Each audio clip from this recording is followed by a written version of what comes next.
I like big butts and I cannot lie. Oh God, you went there. Wait.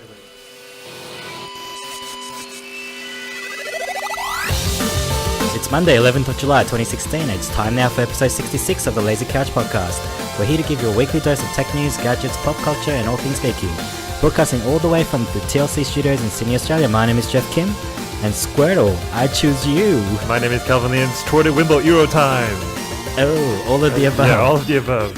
It's also Pokemon time, but we're going to touch on that later. So yeah, I think we've given a couple of hints on our Facebook page, and you know, we thought we'd cover Pokemon this week. You know, it's a small phenomenon. You know, new game and all.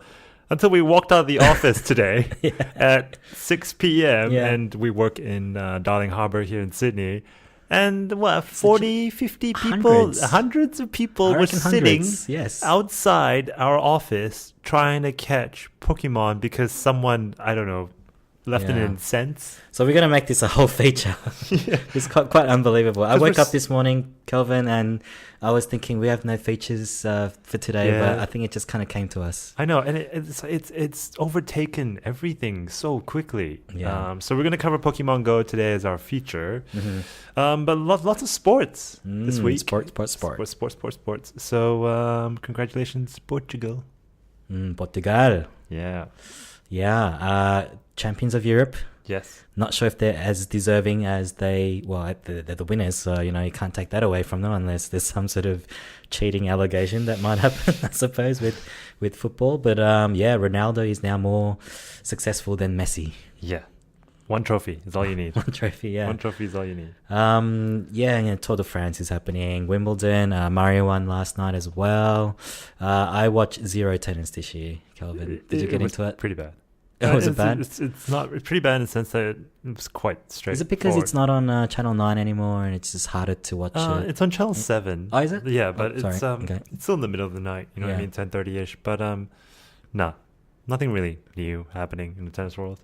Okay, and what I've been doing this weekend is trying to catch up on all the Clone Wars episodes. There's 6 seasons of it. Mm-hmm. I think there's close to 150 episodes. Yeah. I got through most of season 1 over the weekend. I mean, they're pretty short episodes, so pretty doable. I skipped maybe 1 or 2. I found this article on Reddit where someone sort of posted the best of best sort of episodes. I'm trying to follow that.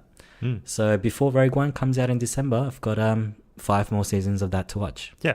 So Clone Wars is a Star Wars animated cartoon that happens between episode 2 and 3? 2 and 3, yes. 2 and 3. Mm-hmm. I've watched it all when I had access to Netflix US before I gave up on the whole VPN game.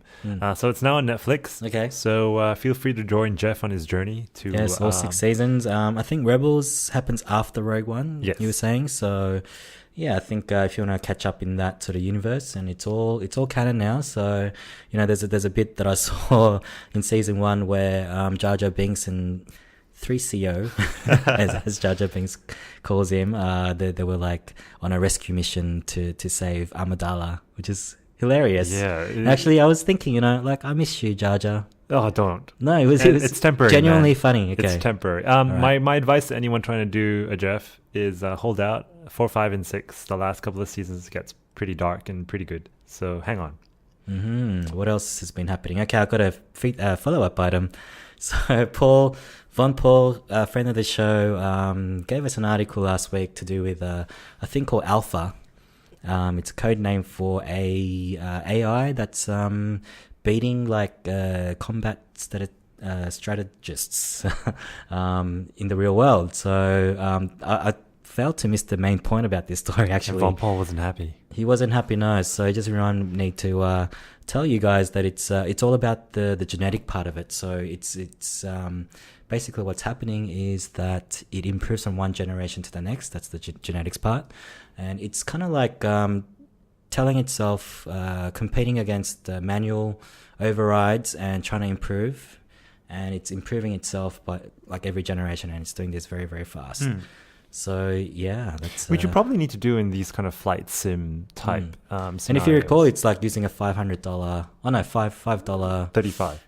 $35 Yeah, Raspberry Pi. Raspberry Pi. So you don't need a lot of processing power. It's just like really great programming Yeah. using fuzzy logic. Yeah. Yeah. And also, I just want to quickly cover a couple of weeks ago, we covered Magic Leap, which was this mysterious AR/VR/mixed reality company that people are pouring a lot of money into, but they don't really have an output, any games, any artifacts, nothing. So they teased everyone with a demo that can be found on our show notes. It's basically you can talk to R2D2 and C3PO, and they lay out sort of maps on your table. You can see some of the action happening, stormtroopers looking for rebels. So it's all very real in your living room. It's all happening right there. That's the next step up from Pokemon Go. Yeah, and I think, yeah. Gotta catch 'em all, Paul. Gotta catch them all.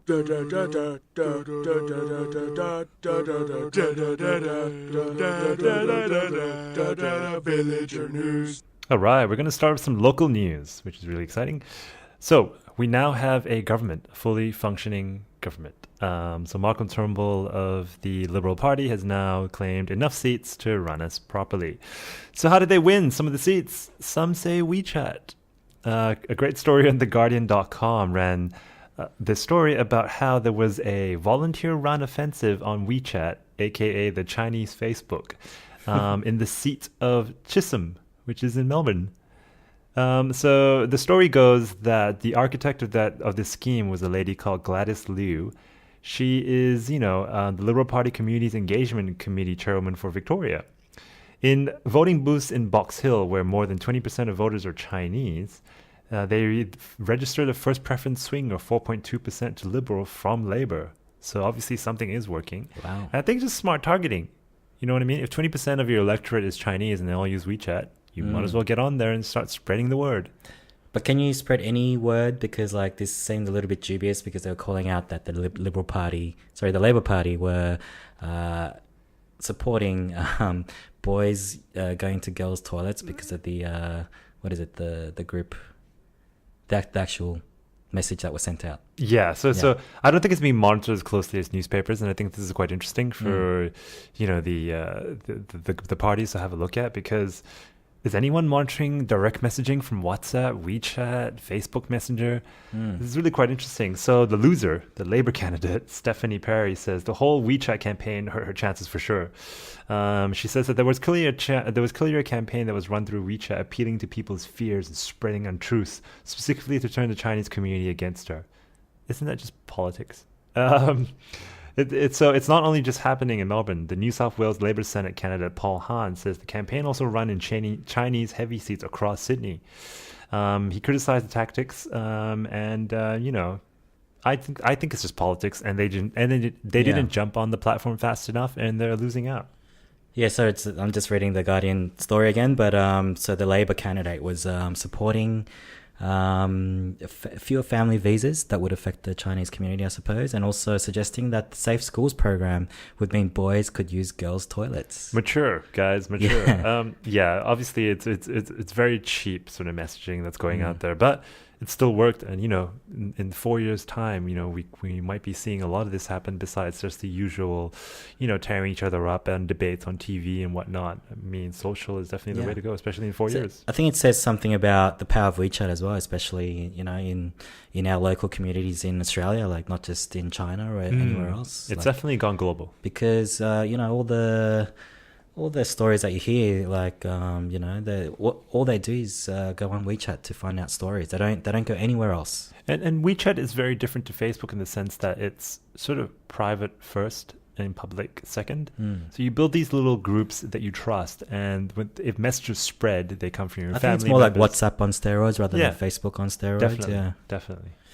All right, the next Australian story is Telstra. So last week actually, it was announced through the Australian Community and Public Sector Union that 450 workers working in the customer services area of Telstra have been cut.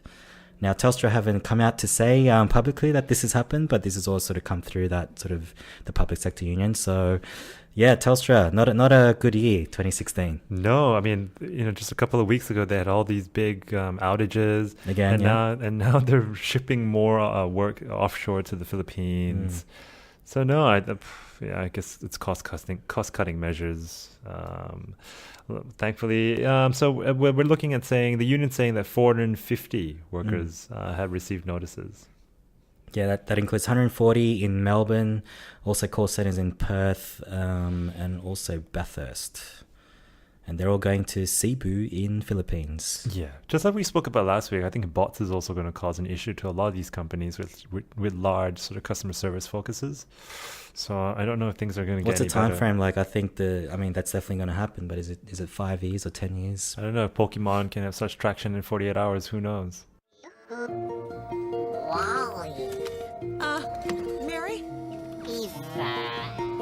Huh? Oh, sure. Yeah, go ahead. Eva.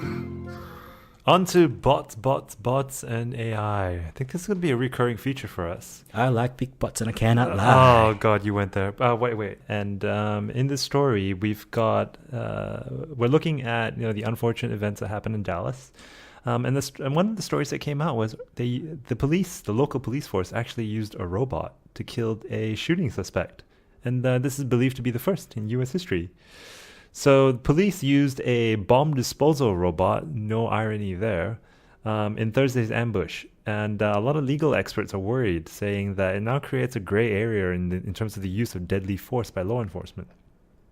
So what they did was they attached an explosive device on the manipulator arm to kill the suspect after 5 officers were murdered and 7 others were wounded. Peter Singer, who is a strategist and senior fellow at the New American Foundation, said that in the early 2000s, a soldier he interviewed repurposed a surveillance robot called a MacBot with a bomb. These robots weren't autonomous, and it's sort of like a toy truck with a sensor and a camera mount, and they just drive it up to a checkpoint and let it fly. Mm-hmm. So they duct taped the explosive, which is kind of, rough. But what was that movie set in the Gulf War or the Iraq War? Won the Oscar. Locker. Yeah, that one. Hurt that Locker. robot, Hurt Locker. The Hurt Yeah. Locker. That was used there. Yeah. Yeah. So no, this isn't new. I remember watching movies back in World War I or II where they strapped dynamite to dogs and let them run in one direction. Okay. So this isn't new, but there's a lot of similarities between what was done, obviously, in Iraq and what's being done in Dallas. A great story by The Verge spoke to Ryan Carlo, who is a law professor at the University of Washington. He focuses on robotics law and policy. For many years now, he's been pushing for better and clearer policies around robotics and exploring the ethical and legal realities of robots among us. So as I was reading that interview, 3 questions sort of came up in terms of why he's so passionate about this. The number one, should these robots be autonomous? AKA, they make a decision in terms of if you're guilty or not and decide what sort of force to use on you. Yep. Secondly, how do we decide who should die under these circumstances? Like, when do we use a drone to kill someone? When do we use someone human? And lastly, if we're controlling these robots with soldiers or humans, does it mean we get the permission to get more violence because there are less humans involved? So it's all great questions, and I think that we need to answer as we move faster and faster towards a world of robots and artificial intelligence becoming a part of our Yeah, that's day-to-day. interesting, right? Because last week we talked about how in autonomous vehicles, how the AI is going to decide who they're going to run into. Yeah. In warfare, it's a little bit different. It's on another level. Yeah. I mean, how do you decide? I mean, does it also, I think the other question I would love to ask someone is, does it also take out that human connection because you're not pulling the trigger? You're sending a robot to do your dirty work. Does it become less It's like a computer game, right? sensitive? Exactly. Yeah. Exactly. So, I need to find out what that movie is, but I was watching some daytime TV and they were showing this old, I think it was Christian Slater, where he's a drone pilot and he hates his life because he was an ex-Air Force pilot. Anyway, I'll go find out what that is, but interesting story. Yeah. A lot of gray area, and I don't think we'll be clarifying this soon, Yeah. I mean, I was listening to Twit This Week in Tech last week, and Leo kind of made an interesting comment. Like, it was kind of flippant, I suppose, but he was like, he's talking about autonomous vehicles in this case, but, we shouldn't be telling AI to do something to the exact, manner. Like, you should sort of just let it be fuzzy, let it kind of work out the best thing rather than, hey, if there's a girl riding a bike versus an older guy on a skateboard or something like that, you choose the girl on the bike. or something like that. Yeah. Because is this what we're gonna program into these robots, or is it like very specific use cases, or is it going to be, I don't know. Could it be on morals? Yeah. like exactly like the that follow up we had around alpha. Does it base itself on fuzzy logic where it slowly learns to be More human, efficient. more efficient? That's when Skynet happens. Yeah, that's when Yeah. because it knows how to kill us more Because efficient. humans are not perfect, Yeah, and if it's trying to reach perfection, isn't it scary how much closer we're getting to that? The fact that we're having these conversations. On to happier news, Jeff. happy news. Well, this is actually kind of related, I think, in a way, because Microsoft is letting its AI run loose on Minecraft. Yeah, well, might as well start practicing in a second world type environment before it goes Yeah. to the real world and kill us all. Right. So this is the Project Malmo, as in the city in Sweden, Mm-hmm. because Minecraft was made in Sweden. If you're not sure, if you didn't know, Microsoft bought Minecraft for $2.5 billion two years ago, which is, I think, kind of a bargain if you think about it. It gave them the whole reality, a virtual reality to play in. It's kind of like their YouTube, I think. So on Thursday, they opened up the source code by publishing it on GitHub. So this is like everyone can go in and have a look at the code. But it's going to do some experiments because Minecraft is a simulation. Not sure if we're in a simulation, but anyway, Minecraft is more of a simulation. It's like, you're dealing with blocks of dirt and sky and whatever. So it's a safe place for AI to roam around and do experiments. Now, the Microsoft server can control the perceived passage of time, in quotes, and it can speed up the builds as necessary. So, like, AI might have an idea to do something and they'll just let it speed up. Oh, great. Now they have artificial time. Great. Also, researchers can build AIs that can learn, make decisions, and complete the complex tasks in a more efficient manner, and those sort of AIs will be rewarded. Wait, with what? How do you reward artificial intelligence? Electricity? By giving it catnip? Yes, let's go with that.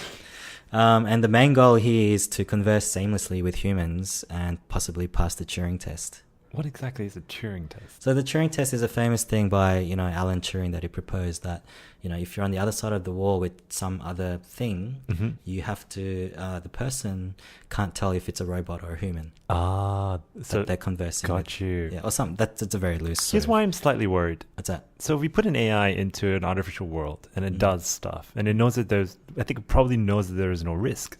So when you export the AI out of this world and put it into the real world and give it physical items to play with. That's why I think there's a bit of a link there with the last story. So, yeah. Because how will it know, like, if a building falls apart in Minecraft, they're like, Maybe it'll figure out that we're in a simulation anyway, so they'll be thinking, they can play around in this simulation. Whoa. Keanu Reeves. Yeah. Whoa. Whoa. All right, so there's another story on The Verge by Casey Newton, and he had an exclusive interview, they call it exclusive, interview with Satya Nadella about their AI strategy and how they're all in on AI, and they're basically betting its whole future on that. So, Microsoft, Minecraft, all that sort of stuff coming together. Now, they talked about how, Satya, realizes that they failed in mobile.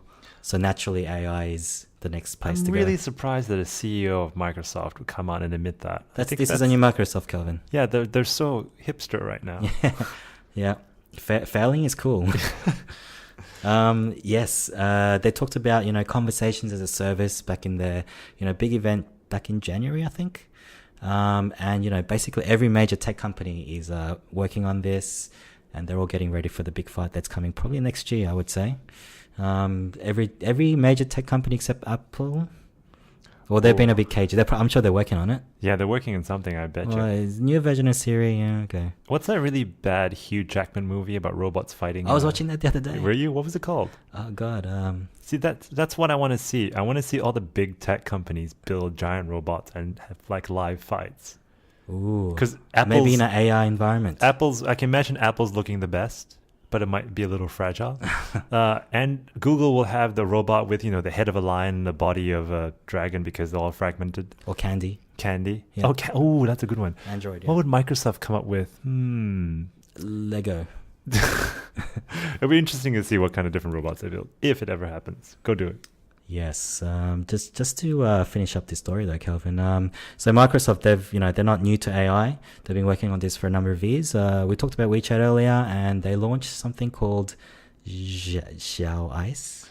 Yeah. Xiao Ice. So I'm seeing two different interpretations here. So xiao is small, ice is ice. Okay. But ice in Chinese is Bing. So I see small Bing or xiao ice. Like, Yeah, I think it's meant to literally mean small Bing, little yeah. Bing. Anyway, they launched like an AI service or a chat service back in 2014, and in January this year, she, as in the character, the AI, she sounds like a girl actually. A very young one. And she was featured as a weather girl on a Chinese morning news show called Dragon TV. So I got a little bit of a clip. Now this is going to be in Mandarin, but I think it's worthwhile listening Yeah, to. just to listen to how Yeah. kind of creepy she sounds. 习主播，我们先请他亮个相。嘿嘿，很高兴能在今天这个特别的日子开始我的新工作，因为今天是冬至日呀，也是24个节气中你们人类老祖宗制定出来的第一个节气。 So I can speak in read Mandarin. What's really creepy in what she said, she basically says, well, I'm really excited. This is my first job. I'm so glad to be the first AI on TV. But she makes a clear delineation between me and the human race. She refers to her Us co-anchor me humans. as the human race. But we might get someone who's well more versed in Yeah. Mandarin to sort of break down a little nuances. But yeah, why a preteen girl that, why do they always, like in Resident Evil, it's always that little British girl trying to kill you? Why little girls? Why make them little girls? That just makes it that scarier. Yeah, it is actually. On to the next bit of news, which involves a car, a bit of autonomy in terms of computing, and a Chinese company. So Wow. Alibaba launches a new car. Really great segue. I know, great Yeah. segue. So Alibaba, which we covered in episode 51, where we covered all things China, is a search engine, really, if you can still call it that in China, sort of similar to China's Google. They've unveiled their first smart car, and you can buy it now for pre-order. So what is it? It is, they call it its first internet car in collaboration with a company called SAIC, which is one of China's big four state-owned automakers. They named it the RX-5 only because it sounds really much like Mazda's Yeah. MX-5. No surprise there. It's priced upwards of RMB about $150,000, which is about $22,000, so quite affordable. And deliveries are scheduled to start in August. The sports vehicle has been developed over the last 2 years as a part of a joint venture between Alibaba and SAIC. SAIC, they both put in a combined $160 million into the 50/50 project. It will include a new version of Alibaba's operating system known as Yun to enable the car to connect and tap onto various internet services. They showed us a few examples, what that could mean. It could range from personalized greetings, music, preferred destinations based on settings that can be configured from your smartphone or wearable. You can use Alibaba's own Alipay system to, pay for parking spaces and whatnot. You can also use it to fill up gas or buy a coffee. It's logical that, they're going to be using their own services as a core part of all functionality. But, they also want to work with third parties to help open up Yun OS a little bit. In terms of entertainment, the RX-5 includes 3 LED screens, space up to 4 detachable 360-degree cameras to record video and take photos. Have you seen the main screen? Yeah. It's like a iPad. Yeah, just like a it's Tesla. massive. So it looks exactly like a Tesla. Yeah. 4 360-degree cameras because selfie, and a smart rear view mirror. Like a car selfie? Yeah. Oh. So 360, can you imagine? Like, you can take a picture of everyone. Oh, inside the car. Yeah, inside Okay. the car. not, And not outside. the car taking a selfie. Wait a minute. Put that down. So, it's got intelligent mapping systems, there's support for voice controls. It will work without GPS or Wi-Fi. Crazy. Right. But, they want to make it really clear that this isn't smart car type things. You know what I mean? There will be no autopilot. Instead, they're putting the focus on on shipping a connected car. Right. So rather than a smart car, this So is is fully connected. an actual Alibaba branded car? In conjunction, so they've built the OS and some of the things, the cameras Right. and everything, but SAIC is building the vehicle. All right. which you can do in China. You know what I mean? Like there's so many manufacturers you can work with. It looks more like an SUV. Don't expect it to look like an it's MX-5. Like a Tesla Model 3. It looks a lot like a VW Tiguan. Okay. Or a Mitsubishi Outlander, maybe a bit of both. You know how they like to roll in China, which is quite funny. So yeah, it looks great. It really wants to try and compete with Tesla, but this obviously isn't a electric car. So yeah. The other interesting fact here, it's also a major shareholder in Didi Chuxing. Yeah. Did I say that right? It's a company that's competing with Uber, actually beating Uber in China. So yeah, maybe they'll be rolling this out. Yeah, as part of interesting. that, yeah. So it recently landed a $1 billion investment from Apple. Really? Apple, what are they up to? So Apple is investing in Alibaba or Didi Chuxing? No, I think they are investing in Didi Chuxing. Okay. It makes sense for Apple because, the whole Apple the CarPlay thing. Yeah. All right. I think that's all about bots and computers. Yeah. More than computers and robots. Smart, very smart computers. Yes, let's go on to Twitter. Oh no, finish your tweet. That's fine. Just give us a second. There you go. Hashtag it. Go get her, Tiger. All right, I pity the guy who's gonna. Don't say Okay. it. Just cut it off at that. All right. So, on to Twitter news, if you haven't already figured out this point. Twitter is looking at more sports.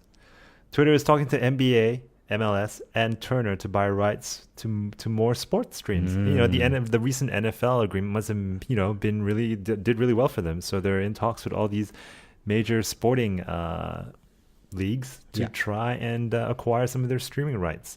To give you an idea in terms of how much they paid for it, Twitter paid the NFL $10 million for the right to stream 10 Thursday night games for the fall.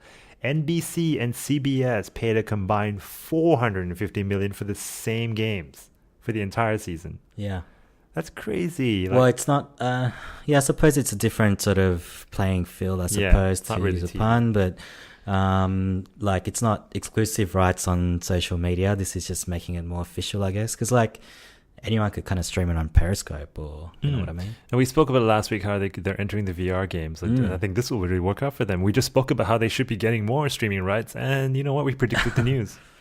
We live in the future. We live in the future. On to the next piece of news on Twitter. Twitter has decided to shut down a service known as PostGhost. PostGhost is a website that basically archives tweets of the famous, rich, and important. Not just any tweets, deleted tweets. So one good one is, Lindsay Lohan, when she pleaded with the English PM to hashtag Remain, and she deleted it. Okay. Because obviously no one wants Americans meddling in British politics. Right. Twitter emailed the group threatening to shut down their API access for the crime of displaying deleted tweets. This crime, which could be traced to European data deletion laws or a desire to improve the general, popularity of tweet, is banned by Twitter's terms of service. Interestingly, the service only lasted a few days. It launched on July 6th before giving up the ghost. So is it just going through the whole stream and then just recording every single thing before it gets deleted? And then when it does get deleted, I think it does a delta check and it just highlights the one that had been deleted. Oh, so it's an archive for just deleted tweets. I think they focus on the deleted tweets and try to promote these things. Okay. Here's really funny. There is another website called PolitiWhoops, as in political whoops. They're still running because they have a much more tacit understanding with Twitter. Yeah. I'm not quite sure why it's so, why the standards are so two-faced. But That's a great word too, tacit. Yeah, tacit. Love it. Love that word. Word of the day. Tacit. So yeah, I don't understand why they shut down one service but allow another one to run. I must be assuming that PolitiWhoops is based in the US, which don't have the European deletion laws. Right. So that's my assumption there. But that's another business idea you should shut down. Try not to archive deleted tweets. Okay, so you're listening to the Lazy Couch Podcast. My name is Jeff Kim. My name is Calvin Lee, and this is your weekly fix for tech news, gadgets, movies, pop culture. And this is if this is your first time listening to us, don't forget to subscribe to us. In the meantime, let's move on to our feature of the week.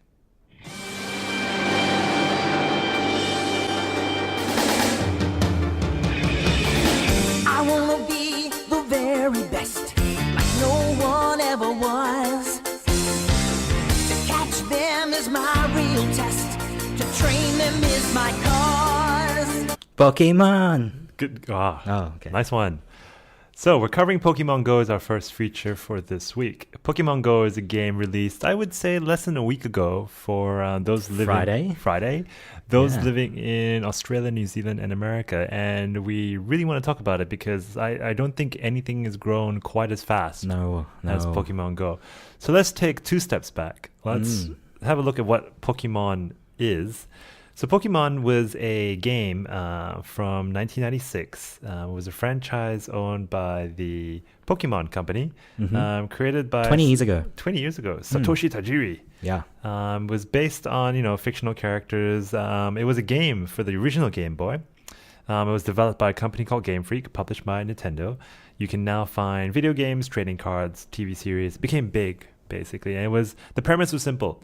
It was about hunters who threw balls at these monsters. You trapped them, and then you can bring them to a battleground and fight other hunters while they throw balls They with kind monsters of in them. invented that battle notion, didn't they? So many kids are into it these days. There's so many different variations and different characters. And when you think about it, it spawned a lot of games like Hearthstone, card games. And you think about it like Clash Royale was sort of the arena-based gaming where you sort of deal cards. Wow. Clash Royale is a grandchild of Pokemon. Yeah, 20 years, man. Yeah. Gets you a lot. So that brings us to Pokemon Go, which is a game for iOS and Android. It is an augmented reality game, and some say it's the best AR game you can buy thus far. And the company who made it is Niantic or Niantic. Yep. They're famous for, they're owned by Google now, but they did, when the Android phones launched, they did a game called Ingress. Yeah. And it was only available on Android, so maybe that speaks to why it wasn't as popular. It was a augmented reality game where you have to go around real locations using your GPS on the phone. I don't know if you needed to take photos, but you had to sort of like go to those locations and do something, right? So it was similar to Pokemon Go where you take over these towers and you had to crack codes and hack stuff. So as much as it wasn't a popular game, it definitely had a cult following. Spoke to Angela in the office today, who is one of our younger colleagues in the office, and apparently she and her friends drove all the way to Newcastle to do some Ingress. What I want to know is why Newcastle. I don't know. Yeah. I don't know. There was a gathering or something. So it wasn't big, but it definitely had a cult following. So let's get to Pokemon Go, which is an AR game. And for those of you who've never played an AR game, this is pretty much how it works. It activates your camera, and as you use the camera to look around, you see things pop up in front of you taking the place, putting themselves into the actual space that you're looking through the camera. Typically with these games, you also have a map. They make you walk a lot to all these different locations to do things. And what's the story about your sister over the weekend? Yeah, so my sister took my mom out for a walk. My mom's like, oh, this is nice. But no, my sister was catching Pokemon. So I'm taking that usually your sister that wouldn't normally do that. No, she's too tired from her day job, but she's like, I gotta catch me some Pokemon.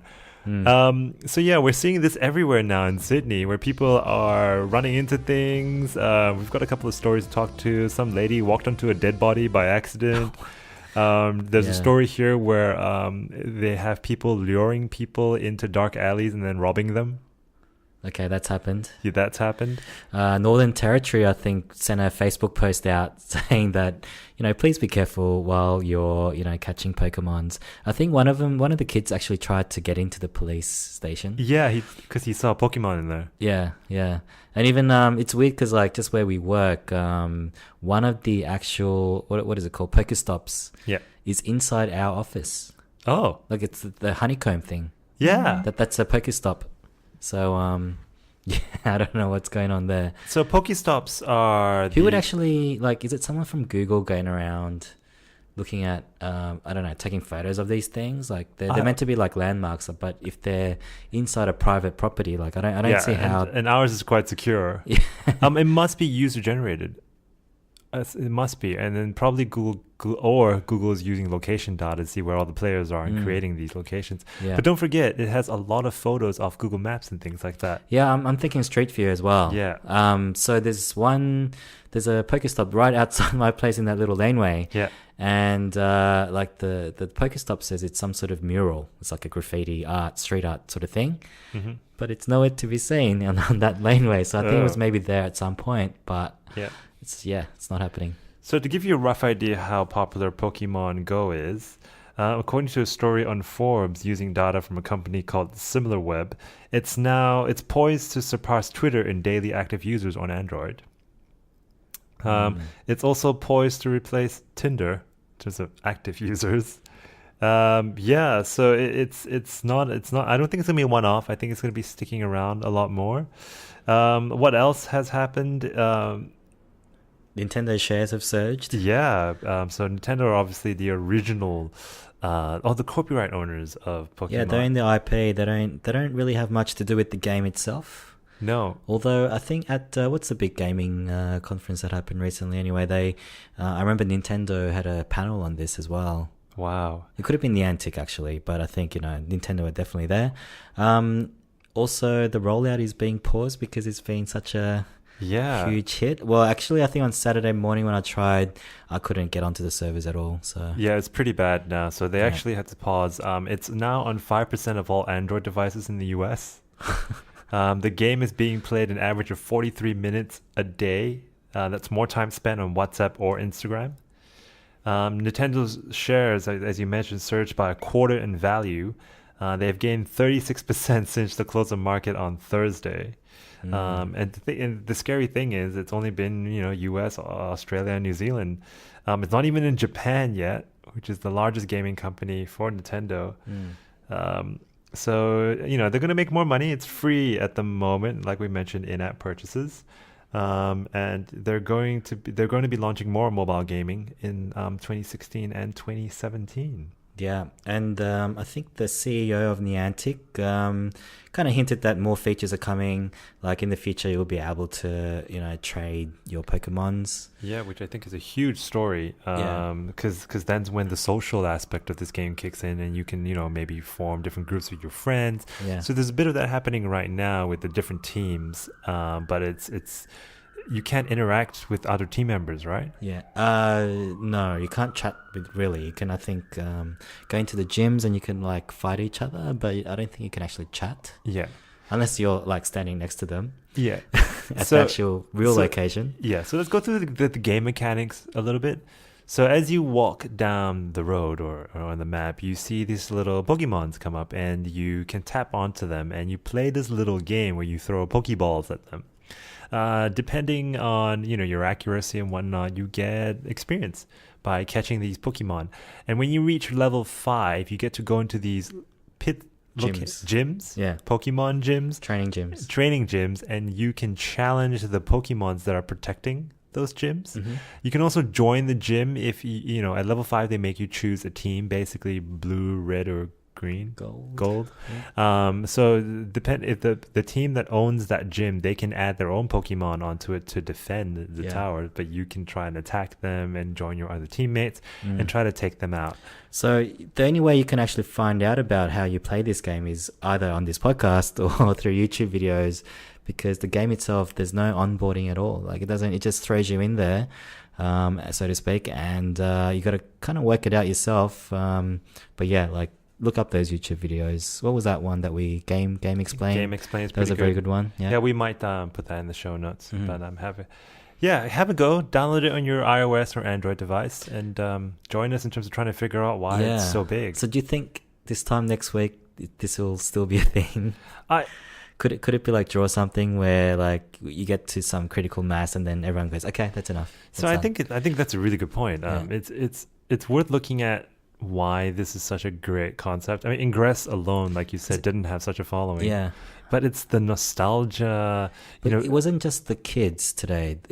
Even walking over to the studio here tonight, we saw a guy in a suit. He looked very corporate. Yeah. He was trying to catch a tram or something, and he was on bloody Pokemon Go. Yeah, it's captured all age groups. From people 20 years ago who obviously grew up catching Pokemon, or parents watching their kids play it. It's so simple yet deceptively complex in terms of game mechanics. So as far as we know, it's as popular like in America and New Zealand as it is in Yes. Sydney. Yeah. Okay. Yes, it's taken over. I mean, 5% of the U.S. Android market is pretty big. So it's I don't know how they're doing this. I mean, I think it all just came together for Niantic and Nintendo. So let's think about augmented reality, because no one's been able to crack this for like ever. Mhm. This is the first game that's had this like immediate mass appeal. Like the branding's got to do with it definitely, but why now? Like it's not really a game. You just sort of go around and collect things. Like there's no, apart from leveling up and collecting more things, maybe just inherently humans are like to collect. Maybe, I don't know.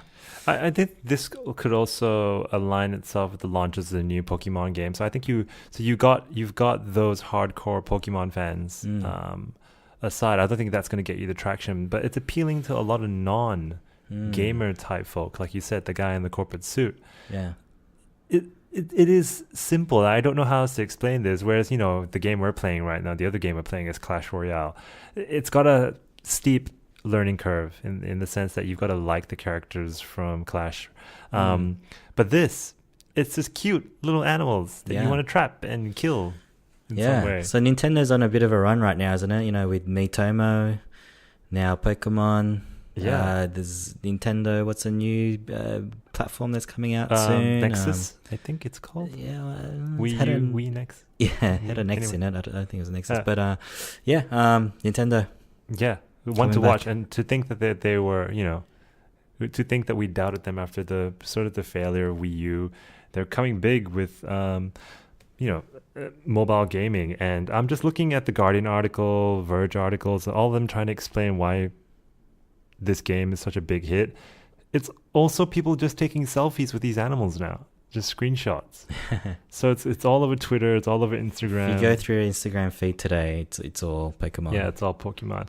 So there's that. They're interacting with the game. I think that is the biggest seller. People interacting with a game that they to a level that has never been available before. And this is the start, I think, for AR to really take over, because people now know the secret formula, and that is being part of the game, making the game simple, and getting people to walk a lot. Well, that's the other thing, actually. I think that's a secret sauce in that if you walk with the phone, with the app open, then you get more experience, I think, or you get other eggs, or you get other items within the game that you can build onto other things. So, we see a lot of people walking with this, and I think they don't do anything apart from just walk. And like you said, your sister just wanted to go for a walk, just to catch more Pokemon. So, I think that's a secret sauce. You can't have it running in the background at all. You have to have it on your screen and just walk around. Maybe talk to someone else. So like Jeff said, like you said earlier, there's still complaints of freezing, crashing, inability to connect to servers, slowdown, glitches, data wipes, and a lot of lag. I'm sure they wouldn't have expected this popularity. Yeah. So they need, it's kind of a fine balance. They need to start monetizing in order to sort of install more servers. They need to install servers to make more money. Yeah, because the game is obviously easily gonna monetize here. Yeah, easy. Yeah, because they use that in-app purchase. You can get items. You can go to the shop and buy more coins to buy other things. So, and people are gonna do that for sure. Yeah, and to think that people are running out of ideas to make money, but hey, these things always amaze me. Cool, and that's it for this episode. And we're just still so gobsmacked. Just walking on the way here, so many people just playing this game. We've never seen anything like it. So we hope you enjoyed learning more about it. You can tell us what you think on Twitter @TheLazyCouch, or email us at thelazycouchpodcast@gmail.com. You can also find us on Facebook and Instagram by searching for us, or you can check out the website, the definitive guide, thelazycouch.com. Don't forget to subscribe to our newsletter, which you can find on the website. If you're listening to us on iTunes, just rate us quickly. And that's Kelv out. Jeff out.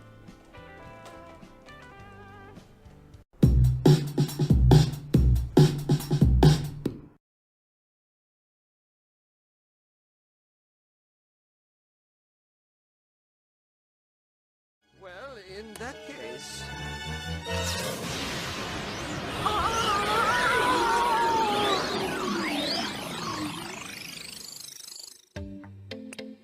Pikachu. Its name is Pikachu. Oh, it's so cute, it's the best of all. You'll see. Oh, hi, Pikachu. Pika. It's also known as Electric Mouse. It's usually shy, but can sometimes have an electrifying personality. I see what you mean. Shocking, isn't it?